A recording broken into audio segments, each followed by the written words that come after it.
Юху! Здравейте, хора! Както са казали старите българи, long time no see и чергобоил. Къде се запилях? Станах мама и се гледам детето. Тойто. След подобно отсъствие бих могла да посветя първото си видео на забавни моменти от бременността или от раждането.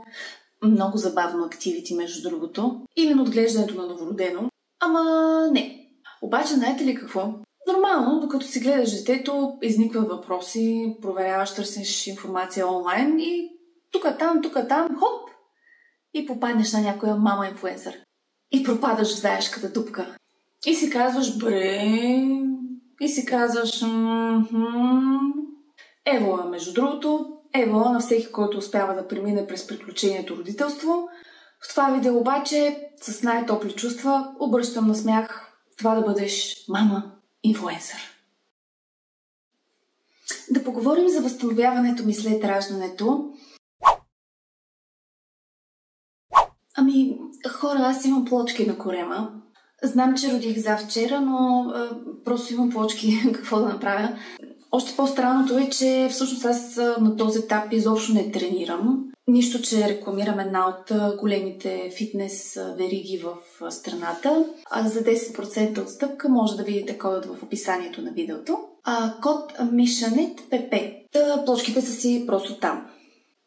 Тук. Така че спокойно и при вас може да бъде така за тези бъдещи мами от вас, на които тепърва предстои това събитие. Макар че най-вероятно няма да бъде така. Защото в крайна сметка генът си е ген, вие нямате моят ген. Но не се притеснявайте.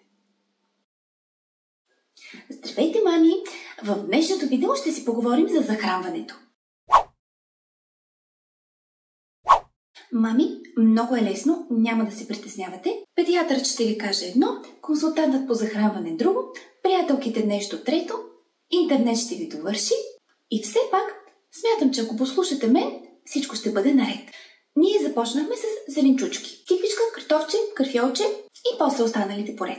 Продължихме с безглутенови кашички, като моето бебе си похапва всичко с много голям апетит. Но специално безглутеновите кашички не му бяха чак толкова любими, поради което след като получих изричното разрешение от моят личен консултант по захранването, решихме да добавим мъничко пюренце от бананче в безглутеновите кашички, след което моето бебе вече просто с някакъв абсолютно огромен и неописуем апетит се ги хапваше и тях.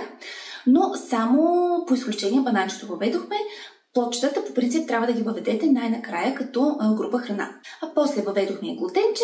Един и същи принцип спазвате за въвеждането на всяка нова храна. Давате по 3-4 лъжички в продължение на 3 дни и ако няма някаква нежелана реакция, всичко е наред, продължавате напред. Жълтъчето! Как ще да забравя жълтъчето? В зеленчуче го слагате 1/4 през ден и ако всичко е наред и няма някаква алергична реакция, може да започнете да давате по половинка през ден. Моето бебче нямаше нежелана реакция на нищо, само се тъпче и пита за още. Даже всъщност и първата му думичка беше още. Както гу гага и в един момент още. Така много ясно, щото го произнесе. И много културно се храни, реже си пюренцето, котрето нагоре, пълен му бон. Да се върнем на темата месото. То даже преди глутена. Аз какво казах преди малко? Започвате с бели меса, после червени, рибка и накрая плочетата, като зеленчучките ги въвеждате като принцип на въвеждане. Внимавате за малина, капина, боровинки, ягоди и цитруси. Ядки, разбира се, не давате. Може само малко фъстъчки с биричката, докато гледа мача с баща си. Шегувам се. И помнете, въпреки че всяко бебче си е за него и че всеки ще ви каже нещо различно, много е лесно. Това е! Успех! Здравейте! Този път от Гърция. Правим си първо моренце за това лято. Включвам се да ви направя един кратък влог, в който да ви разкажа основните моменти и надявам се да ви вдъхновя да пътувате с малко бебенце. Сутринта, като тръгвахме от София, си направих микроблейдинг на веждите, което е много важна и полезна информация и изключително добра идея преди да се излагам 7 дни на слънце. Ако ви е интересно къде си направих процедурата и също искате да се възползвате с 10% отстъпка, може да го направите, като кликнете на линкът в описанието към видеото. Изключително съм развълнувана от новите пратки, които получих от китайския сайт. Разбира се, ще направя и специално видео за това. Аз вероятно вече съм го качила преди това видео, защото вече направих разопаковането. Само искам да ви покажа какви сладурски бански поръчах за цялото семейство да бъдат в един десет. Ето на кравички. Сега ще се приготвяме за плаж и после ресторант. В общи линии така минават нашите дни до сега. Плаж, басейн, ресторантче, малко спа, малко разходки. Една наистина приятна и спокойна почивка. Това е. Основно исках да ви споделя за веждите и банските с кравичките и разбира се да ви вдъхновя да пътувате с малки бебета. Надявам се, че сме го постигнали. Какво, Мило? Не сме снимали много бебето? Да, Милото малко се обърка. Той не знае, че всъщност това видео ще съдържа кадри с 5 секунди как спи в колата, 5 секунди как хапва пюренце на плажа и как спинка в количката, докато си похапваме ние сладко в ресторанта, което е ясно, че щом за 5 секунди го е направила, значи така е била през цялото време и всичко е било по мед и масло. Не забравяйте да ни последвате в социалните мрежи, да дадете палец нагоре на това видео и да натиснете камбанката.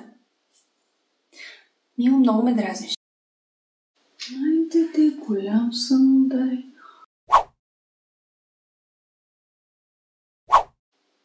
Не, няма как да нямам такова стори.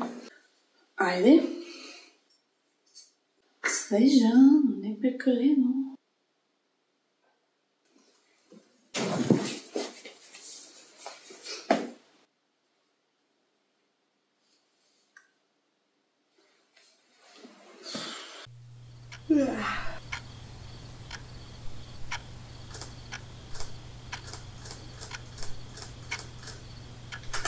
То пък много спокойно бебе ми се случи, бе.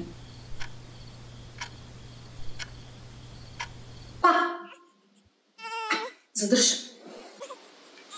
Много добре, много добре.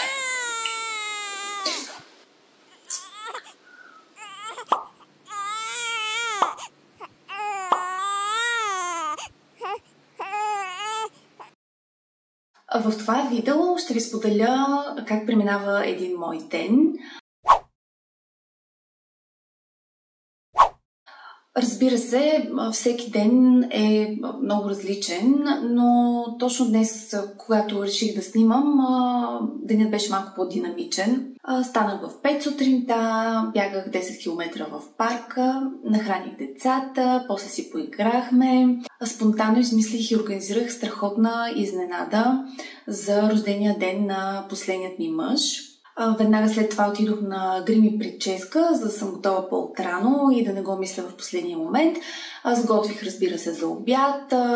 След това напълно неочаквано се наложи да отскоча до един от новооткритите спа хотели в Банско, линк към който може да откриете в описанието на това видео. Върнах се в София, почистих въшките на голямото дете, гостувах в подкаст, изкачих Черни връх за малко кардио, обратно вкъщи да наготвя. Отново, хубаво да има разнообразие в менютата. Отидох на изненадата за рождения ден на Милото. Прибрах се, изкъпих децата, четохме книжка, навик на който много държа, сложих ги да спят, след което няколко часа учих за сертификата ми по Human Design. Ремонтирах бойлера, взех си топъл душ, разбира се, след като изчаках да се стопли водата, след като ремонтирах бойлера. Направих си вечерната рутина за лице, която съчетава както домашно приготвен от мен на скраб за устни, така и топ козметични марки и продукти, с които може да се запознаете в линковете в описанието на това видео. И накрая дойде време за сериалче в леглото с милото. И може би още нещо.